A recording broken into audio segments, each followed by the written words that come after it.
Good morning. I'd like to call this meeting to order. Welcome to the November meeting of the Knoxville Historic Zoning Commission. This meeting is broadcast on several TV stations, so please remember to speak clearly and directly into the mic. Dallas, will you call the roll, please? Yes, good morning. For the record, the Knox County Historic Zoning Commission has no business and will not meet this month. So for the Knoxville Historic Zoning Commission, Commissioner Blackburn, Here. Commissioner Eason, Commissioner Bradley, Here. Commissioner Fox, Here. Commissioner Hearns, Here. Commissioner Mitchell, Here. Commissioner Randazzo, Here. Commissioner Tillman, Here. Commissioner Webster. That's 7 present. Thank you, Dallas. At this time, we'll have a swearing in of the speakers. If you wish to speak on an item, please stand now and answer with "I do" to the following affirmation. I solemnly affirm that the testimony I'm about to give shall be the truth, the whole truth, and nothing but the truth. Thank you. We ask that all speakers please limit their presentation to 5 minutes. We also ask that speakers please give their name and address before speaking. Please sign in at the desk by legibly printing your name and address. Any appeals of Historic Zoning Commission decisions may be made to Chancery Court within 60 days of the date of this meeting. This time, I'd like to have approval of the minutes. Motion to approve. Seconded. All those in favor? Aye. Any opposed? Thank you. Lindsay, will you take us through the staff reports, please? Yes, so since the last meeting, we've issued a level 1 COA at 810 Winona Street. That's the removal of an existing flat roof, the installation of a new one in kind at 9 Market Square, and the applicant is removing 2 existing projecting signs on the facade. This is a sort of sign directory, and they are replacing it with a single sign of the same dimensions. It's a square, non-illuminated sign. And then at 1135 Harvey Street, the applicant is repairing and replacing woodlap siding, removing and replacing 1 wood sill. Okay, thank you. At this time, we'll hear our first and only case today. It's over in Fort Sanders. It's 1800 Clench Avenue, and it is case number 10F23-HZ. Okay, so this is, as we discussed last month, this is an after-the-fact review of exterior rehabilitation elements. They did not align with the HCC review and the issued COA in January 2023. The application was postponed by the Historic Zoning Commission at the October meeting so the applicant could provide specific proposed solutions. So I can do a quick run-through of the changes completed during construction, but what we'll see on the screen here is a response document from the applicant submitted for this month, and I'll run through those proposed changes there. So real quick, the facade windows on the center bays of the second story, there were glass block windows installed instead of the 1/1 double hung windows as proposed. They are also longer. They are taller in height than the windows as proposed and the windows that are adjacent. On the outside bays, these windows are slightly smaller in height and width than showed in the approved drawings. The windows showed that outermost frame as aligning with the first story windows, but they're centered over the first. On the dormer, the windows were enclosed with a fire resistant backing. On the side dormers, there were casement or sliding windows installed as the egress windows instead of the double hung windows that were proposed. The brick masonry, the COA had brick masonry and brick repair and repointing to meet the specifications of the preservation brief. We had asked for clarification from the applicants on the brick used as infill, which is different in color and texture than the original. And then the projecting front entry vestibule was constructed here, and the doors are recessed from that primary facade now. The approved elevation drawing just had that single, had 2 multi-light exterior doors flanking a wood panel flush with the primary elevation. So the situations where the commission requested some specific solutions, and these were the elements that were initially recommended for denial by staff in October. The applicant has provided this response document. So the primary change, the applicant will install double hung windows in front, is proposed to install double hung windows in front of the glass block windows. The applicant also proposes to retain the slider windows based on the guideline related to egress windows, and then proposes that a single light window be installed in the doors for additional transparency. Just to address one of the, well, I'll get to that for the conditions of approval. So, this work, again, just to clarify, this review is after the fact. The changes to be reviewed by the Historic Zoning Commission were completed on site. They differ from the approved COA. There are fire and building code related decisions driving the changes. These changes should have been identified in advance and brought to the Historic Zoning Commission prior to their construction. So to speak on the second story center windows, having these glass block windows and the window size is inappropriate for the building's design. It doesn't reflect the approved COA. The initial staff recommendation in the commission discussion noted that the applicant should select double hung 1/1 windows and revise those window heights to match that initial approval. The application here proposes installing double hung windows with a tint coat in front of the glass masonry fire protection windows in the opening. And so the staff recommendation here, and I'm just going to kind of go back and forth because the staff recommendation was sort of complicated. Regarding those second story windows, the applicant should submit documentation showing the exterior windows to be installed as aligned in plane with those adjacent second story windows. So that would typically be something like a section. Or they should select double hung windows to replace that glass block infill, revising the fenestration opening to match the original COA and the size of the adjacent windows with a revised drawing submitted to staff for approval. Staff is also recommending denial of these slider casement windows and would recommend that the double hung windows as proposed be installed. And then staff recommends approval of the installation of the single light window to be installed in the new doors. Thank you, Lindsay. Oh, and then I'll briefly clarify because this image, we had some confusion. Some of the commissioners had seen this in person. And I had asked the applicant to at least provide a section of how a window installed on top of these glass block windows would look like, whether it would be, in that same horizontal plane as the adjacent double hung windows. So this one was installed, but this was actually installed prior to the previous Historic Zoning Commission as sort of a test. And I can let the applicant clarify that a little bit more, but I wanted to explain that image and what's on your screen right now. Okay, thank you, Lindsay. Good morning. Good morning. Logan Higgins, 133 South Gay Street. Thank you all for being here. And so I want to jump into the different aspects of this and just kind of touch on last month. A lot of what we wanted to cover last month was why and how things ended up very different, and that it, just to really point out that we didn't want it to come across like that was out of a willingness to just go rogue. There were side conditions that happened, and we really the project should have stopped and paused and everything. But just wanted to give context as to why these things were different. So to go through the changes and the compliance path here that we're hoping for you guys to approve. I'll start with the block and that condition with what's there right now with the two pieces of glass in front of the window. That was done just as a mock-up to see, and that's not even really a double hung window. That was the windows that were there, parts of those put back in place just to see how, if it would fit to be able to propose this alternative option. So our hope with the glass block is, just with those windows, because of the fire regulations and requirements for fire rating, we would request that you all approve that they put back double hung windows, and then we work with staff to figure out how that fire protection behind the windows works, and whether that's if we can't get the windows far enough back to be in line with the others to where it's all reads as double hung, then we'll coordinate that with staff to do something different. So, and then with these dormer windows,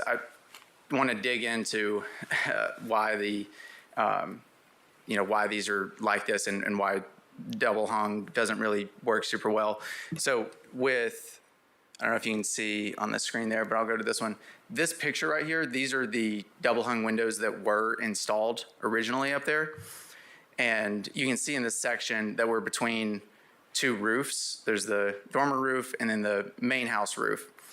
And the problem is that with the header supporting that roof and then with the flashing and everything for the other roof, the windows that fit in that opening don't have the emergency egress compliance. So double hung, it's about 4 feet, a little less. And so when you open a double hung window, you've got less than 2 feet of clearance, and 24 inches is the clearance requirement. So that's why they installed sliders, and why I have not been able to think of an alternative other than sliders or casement windows to make that height work there, because there's obviously they can't go in and rebuild the roof and raise it a few inches to make that compliant. There was just some oversight on that throughout the process. So that's why we're asking for approval on the sliders, and we believe that the provisions of the guidelines with the egress windows will have to be designed to comply with fire/building code provisions. I think permits something like that. And as frustrating it is, I mean, we could go in and put horizontal pieces, trim pieces in the middle to make them appear as double hung or something. And those are also side elevations at a great height, so I don't think they're highly visible. But the last thing, the front doors, we've been able to find a company that does fire-rated doors with glass. So we first looked into seeing if we could just order their glass, cut the door, place the glass in that. That won't really work with the UL ratings, but that company does have doors and can do panel doors with the glass in them. So we'll try to it'll have to be metal, but it'll still have that same look, and it'll be inset. So that is, I think that's the 3 main things. Happy to answer any questions and go from there. Thank you, Logan. Do we have any neighborhood input, Lindsay?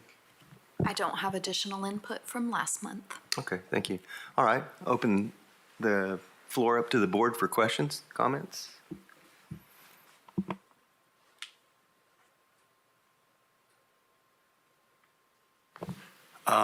I mentioned in the meeting last month that I wasn't as concerned about the brick color, although it's, we'd love it to match perfectly. I'm a little more sympathetic to that. I am concerned about the lack of a soldier row above the existing glass block. Do you have any plans or comments or thoughts on why that wasn't there, putting it back? Was that there originally? Yeah. Did it continue? Because it kept the doors. Yeah, with the that vertical separation and stopping it was just because they were trying to kind of match the bump out of the vestibule, which was an existing bump out, and that's why they stopped it when they were redoing all of the brick. Okay, thank you. Lindsay, do you find that soldier row to be a significant aspect of the historical integrity of this house? Well, to be honest, I reviewed the original photos that were submitted for the previous application and then also Google Street View, and it was not super clear to me that soldier course extended all the way across the middle. I didn't have hard evidence that it was there to begin with. So that's why I had not acknowledged that one as an issue in the staff report. Thank you. Appreciate it.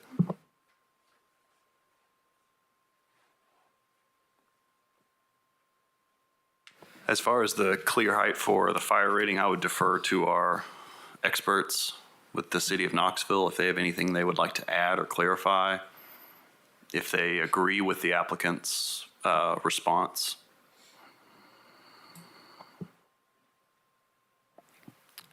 So we, as city staff, we are okay with what they're proposing. As far as what the timeline is, as far as that goes, we would be okay with allowing them to wait until the semester's over for the students, to not displace any students, if the board was willing, for anything that they were going to change. 24 inches clear height is the code required minimum, and 20 inches wide. So I'd need to look closer at that drawing and have a scale to know whether or not that's impossible. But those are the required openings for emergency egress.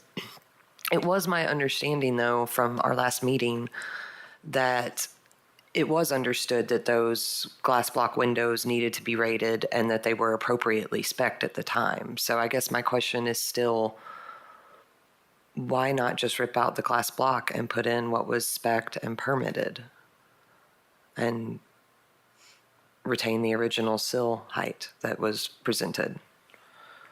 That's essentially the plan, is to fix the sill height, put the double hung back up there, and then try to figure out the best way to maintain that fire rating. So With the fire rated assembly, that should not be a problem. with a fire rated If you window. get a fire rated window, Yeah, like what was originally if that's spec'd. possible to get one, then Oh, yeah. that's an option. But also the other scenarios that we've looked at is potentially getting like just a sheet of fire rated glass and getting a regular double hung window, putting that sheet of fire rated glass behind it. A few different. So really trying to figure out what with availability of products, which one of those scenarios. And so that's why we're thinking fix the sill height, install double hung windows, bare minimum. And then as we figure out what that rating is, if it isn't in the windows themselves, then work with staff to figure out what happens behind those to continue that. You should be able to either prove with an assembly you find through Chapter 722 calculated resistance, or you can go to a company and get an engineering judgment on that product. Oh, and the double hung windows up in the dormers, those were installed to spec, and it was just, there was oversight with the requirements for the clearances. So that's why they were put in and then actually taken out after to fix that. Regarding the glass block and that assembly, when Lindsay sends out the applications a week before our meeting, that was my first thought, was a redundant window assembly, one that would look like the way we wanted to look it, and another behind it. I brainstormed with some of my coworkers who have more experience with me than this, and it was kind of hard to find, like, is that a UL rated assembly? It seemed far-fetched at the time. If you can pull it off, it seems great, but it seems hard to do. And a single fire rated window in line with the drywall that's going to be part of your assembly and not sticking out beyond the brick, which is what we want. It seems like that's going to be an easier ask unless you want to get an engineer approval or something like that. And on the slider windows, I'm guessing you don't have any room up there. I mean, I can see siding, but that's assuming where your header is. So you can't make that window larger. Making it larger, I'm not we're kind of, apples and oranges. Is a larger window less historically compliant than a slider window of the same original size? I like the idea of putting in a muntin or some type of dividing piece for that visual element. I assume that could be something that could be submitted to staff for approval. And I also wanted to ask about your front entry door. What type of transparency are you looking at? Are you looking at a half light, a third light? The corner picture, we basically kind of showed the size of it, and it would be full transparency. A fully transparent door. Okay, I couldn't tell. Just looking at the top right, I was like, Right. is that like a 6 by Opaque 6? or, yeah. No idea. Okay. Thank you.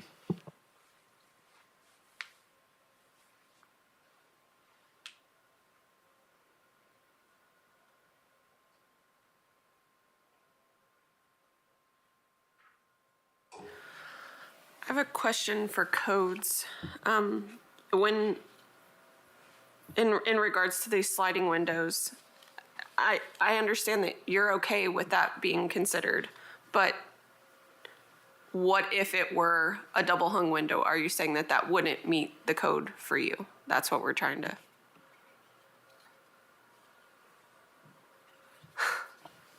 I'm going to defer to our building chief.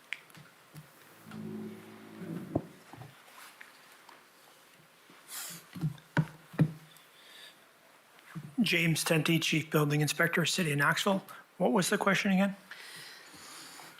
It's been presented that the slider window would need to be there to meet the code for egress. So my question is, does that mean that the double hung option, as was originally proposed, will not work and still meet code? Or is there a way to make that meet code? So if I recall, that is a new opening. That dormer is new, that bedroom situation, sleeping space is all brand new up there. So the claim that the headers limit the size of the opening and the windows that can be installed is a problem that was created during the design and construction of this, and not a existing condition. So the building code requires that new openings comply with egress requirements for minimum width, height, and 5.7 square feet of clear opening. And what was built did not comply. Okay. Thank you for that clarification.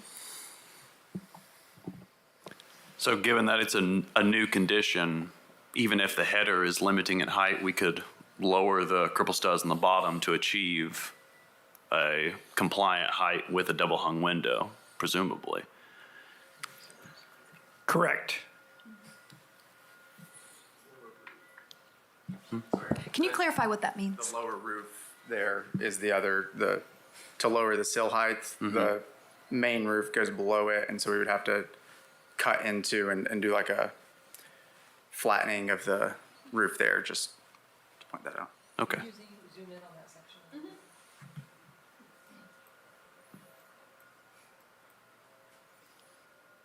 Yeah, it doesn't look like there's really room for that. I got a little overconfident looking at the interior. I think in this case, I'm fine with either a casement or a slider.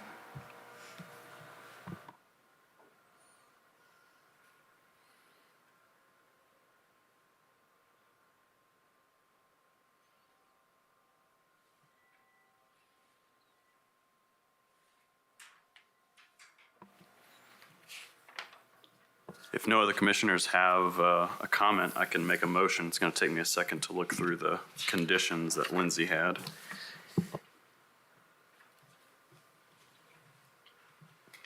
Just as an observation, which might make things a little easier, when I copy and pasted Lindsay's staff recommendations, it looks like we have kind of 4 subparts. So you have entryway, doors, second story windows, and slider windows. So it may be kind of helpful to think of it in those terms, those 4 categories. Yeah, 2 in a row.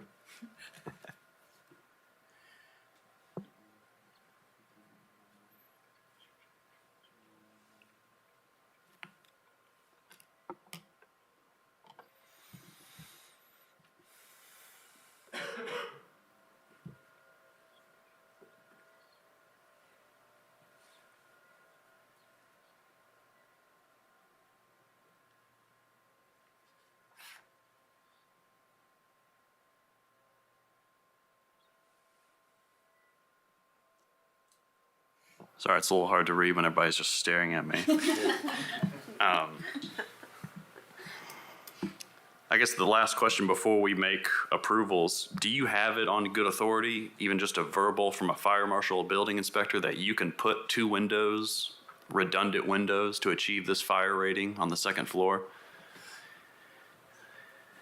We're basing that off of some conversations we had, and basically the way the 3rd floor was done with the drywall being behind it, it would be the same concept where there's that second layer behind the front glass. So Do you think you'll be able to install these double hungs in line without moving the glass block an inch into the inside?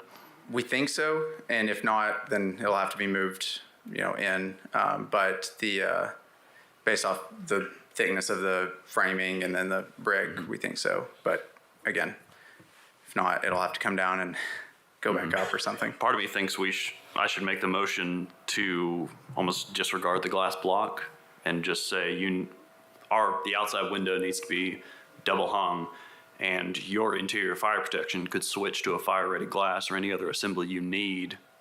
I mean, again, if it's an interior element, it's not really within our purview, but I don't want to say keep this glass block Right. exactly where it is. Yeah.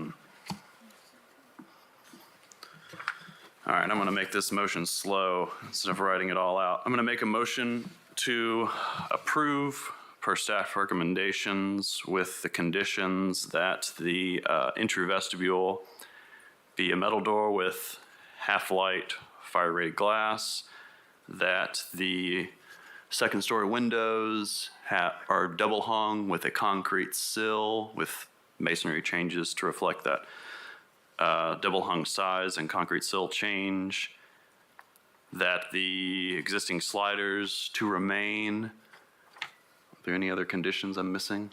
That seemed 3. Okay. Did you get that, Dallas? The second condition was that the second-story windows have double-hung windows in line with the plane, not projecting out from the brick, with a concrete sill to reflect other windows and the necessary masonry changes for that. Next. All right. I'll second that motion. We'll call a vote. All those in favor, aye? Aye. Aye. Any opposed? All right, the motion passes. Gentlemen, thank you for your due diligence and thank you for your patience. Unfortunately, we see more after the fact work in Fort Sanders than any other neighborhood, and so we get probably hypersensitive to that. So we appreciate you taking the time to come back and do this. So thank you very much and good luck. Thank you for your patience and working this on. Sure. All right. Thank you guys for coming, the building department. Yeah. Does anybody have any other business this morning? All right. If not, the meeting's adjourned. See you next month.